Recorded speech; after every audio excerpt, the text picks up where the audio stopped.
So thank you so much for taking time out of your day to talk with me today. I'm Savannah, in case I haven't formally introduced myself yet. I'm a writer at the Richmond Times-Dispatch, and I'm so excited to be talking to you today about the future of Glen Allen football, just your kind of football career and what led you to becoming the coach. So I guess I would just kind of start with, how did you kind of personally get into football? What kind of drew you to the sport? I'm from Portsmouth, Virginia, so I come from humble beginnings. So football was necessity to me growing up. I started playing at the age of 6 years old. Fell in love with it then, and it led me to where I am now. Played at Churchland High School. Back in Portsmouth, I was a 3-year starter at quarterback. I was Eastern District Offensive Player of the Year. I was All State. I was all Tidewater. We didn't have all region then, but we had I was all Tidewater, and I was all conference also. Um, I played there all 4 years of my high schooling, and then it led me to uh, be fortunate enough to get a scholarship to play football at Virginia State University. I'm big on challenges, right? Taking on new things. I was a pretty athletic guy at quarterback, a lot of running around. So I was really on a lot of boards as an athlete. But when I talked to a lot of coaches as I was getting recruited, I didn't have a lot of coaches didn't have a set plan for me, right? What they would do. It was all speculation. Hey man, you run pretty fast. Hey man, you throw pretty far. So it wasn't really like a plan for what they would do with me as a football player. And then I met Latrell Scott, who was the head coach at Virginia State at the time, and he let me know like, hey. Man, I know you don't have any defensive film. We haven't seen you play any defense, but just by your athletic ability alone, we believe that you can compete for our starting safety spot. Um, I kind of went on my visit, committed on the spot. I had some teammates from high school that played there already, so I was kind of familiar with with the area and the program. Once I committed and I came in, I graduated June 2nd. I was there June 3rd, working out because I knew I had to get ahead of the game. I never played defense before in high school, just having an understanding of coverages and things like that. Just by playing quarterback, that was just about all the knowledge I had. Um, and that kind of led me to going into my sophomore year. We had a coaching change. Coach Scott left. I went to Norfolk State, and then I was playing under Byron Thweet, who's a local 804 native as well. He moved me to linebacker, outside linebacker, and then the rest was history. I played outside linebacker the rest of my career at Virginia State, even after Coach Thweet left after that semester. I played, my last 3 years at Virginia State under Reggie Barlow, who's now the head coach for the DC Defenders. I think he had one of the biggest impacts on me as a coach. A lot of my philosophies, a lot of the things I say come from him. And another one of my coaches, Justin Harper, who's at James Madison University. Um, from that moment on, I was my redshirt freshman year. I was all rookie. I was all rookie team. I was a runner up for the CIAA Rookie of the Year, Defensive Rookie of the Year. Fast forward to my junior year and senior year, I was all conference at linebacker twice as a player. Won two CIAA championships as a team while I was there, 10-0 one season. So I know how to be a winner. And I also went 4-6, so I know how to be a loser as well. So I'm big on adversity. If it's no struggle, it won't be any progress at all. So being on both ends of the spectrum of winning and losing in the game of football, I think, and kind of turned me into a well-rounded coach. As far as what led me to coaching now, football kind of ended abruptly for me as a player. So I kind of stayed away, for about two and a half years. And one of my college teammates reached out to me. His name was Chris Wilson. He was coaching at Glen Allen back in 2020, 21. He started out during that COVID year or the year before that COVID year. And I played with him at Virginia State. So he was pretty, familiar with my knowledge and my abilities. He invited me to come out and coach and just caught me at the right time where I was missing the game and wanted to get back involved. So after I joined the staff right after that COVID season, and I've been here ever since. Definitely. And as someone who's dealt with some coaching changes while you've been, a student there, while you've been a student athlete there, what's something you're going to kind of tell maybe the Jaguars now as someone who's been through a coaching change and someone in the team now that's kind of going through a coaching change themselves? So for myself, the coaching changes that I went through were brand new guys coming in, right? It was new systems, it was new staffs, right?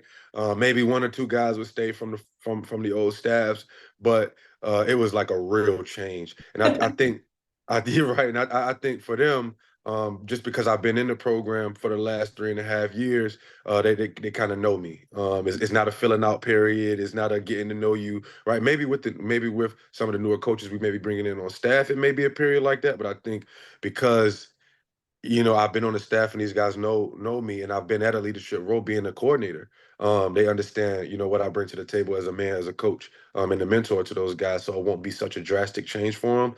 I'll tell them just trust the process. Trust the process. The ups, the downs, right? The failures, the successes. Let's just trust them and let's live in those moments. For sure. And, have you had any talks with the guys yet? Have you been able to kind of talk to some of maybe your rising seniors about maybe some goals that you kind of have for the program? Yes, so we actually been rolling. Since even before I knew that I was going to be the head coach, even going through the process, we've been rolling with those guys and just kind of acting as a head coach. Maybe nothing official, just kind of getting those guys just used to the level of intensity that I would bring as a head coach and not just a coordinator. So I was fortunate enough to be in that position where I was able to lead some workouts and lead some of the efforts on recruiting and things like that. So these guys would already know. And meeting with our 25 class, which is such a loaded and talented class. Yeah, we have a lot of talented guys. Just kind of transitioning those guys from being, the super talented juniors to now the leaders of the team. You know what I'm saying? And I've had multiple conversations with those guys. They're actually leading the charge at all of our workouts, at all of our 7-on-7 events. Everything that we're planning to do is running through that senior team. What is it about Glen Allen that you really like in general? You've risen through the coaching ranks here, and you play in a pretty tough district. What is it about Glen Allen that really inspires you and what you like about it? I think it's the level of growth that they allow. And I say that to say it was a culture that was created by Perry Jones, giving young coaches like myself opportunities to coach.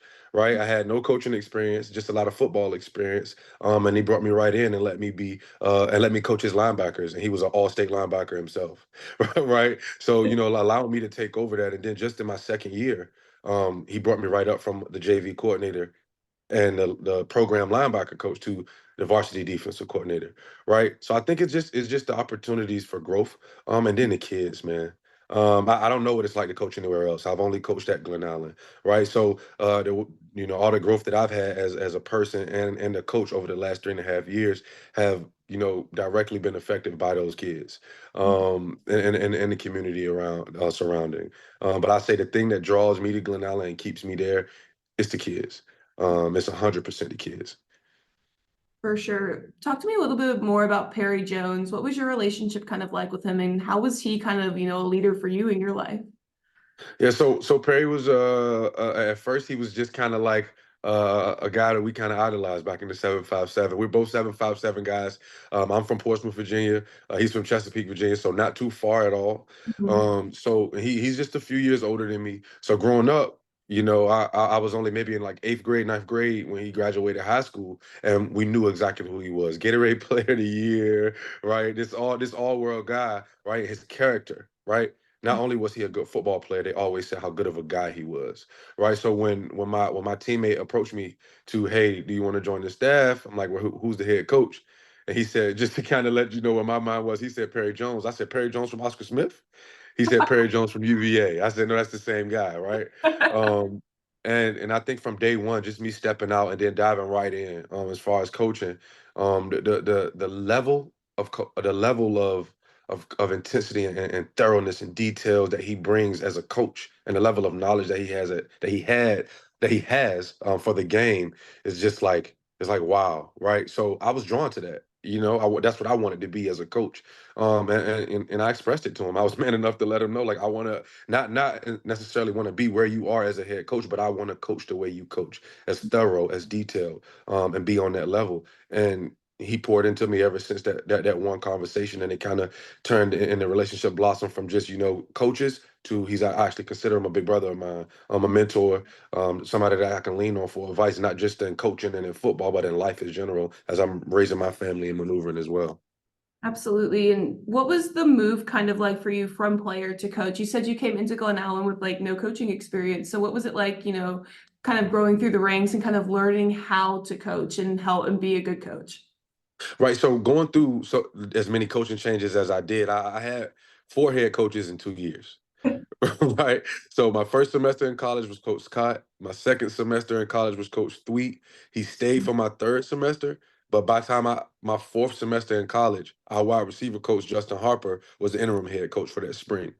After that spring, Reggie Barlow came in. So as a player, I was a sponge, right? So I was able to gather a lot of information from those guys, and then I'm big on relationships, right? So I'm still in contact with all of those coaches.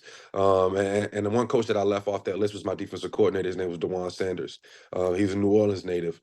He was very very very influential in me becoming a coach because he was the coach that I wanted to be for me, right? Being a player in his system, I would run through a wall for the guy, right? Just based off of a speech or based Mhm. off of advice given about life and about being a man in general. So I just kind of inherited all those traits. I just kind of took something from each one of those coaches that kind of poured into me, and I just kind of formulated my own philosophies. And I'm using those to pour into these kids as well. And that's kind of like the base of my experience. I just got it from the guys who coached me. Absolutely. And, what were some lessons you kind of learned in football as a player that you kind of want to, show your guys now and kind of install in your system? Ah, the biggest lesson that I think that football taught me is just how to persevere in life, in life in general, and it taught me so many other things. A lot of football gets a bad connotation because of it's a violent sport, right? It's a demanding sport on your body and your mind. But some things that you get from football that you may not get outside of football is you get camaraderie, you get brotherhood, right? You get lifelong friends. And the number one thing that I gained from football was discipline in life. I'm able to get up at 5 in the morning at a drop of a dime if I have if I have meetings or things like that as an adult functioning in adult life. I take a lot of the traits that I had from a football player, and I take those and I transfer them directly over to my real life. And that's something that I harp about all the time. I wouldn't be as disciplined as I am. I wouldn't be as sharp as I am, as detailed as I am, if it wasn't for the game of football. Coach, I appreciate the time today. Do you have anything else you'd like to add? Um, no, I think that's everything. Awesome. I appreciate you so much for taking time out of your day to talk to me today. Story should be out in the next few days. I will text you when it is, and send you a link to the story and everything. But again, I seriously appreciate you so much for chatting with me today, and good luck this summer as summer workouts get ready to start here soon. Thank you. I appreciate it. Thank you so much. Thank you. Bye-bye.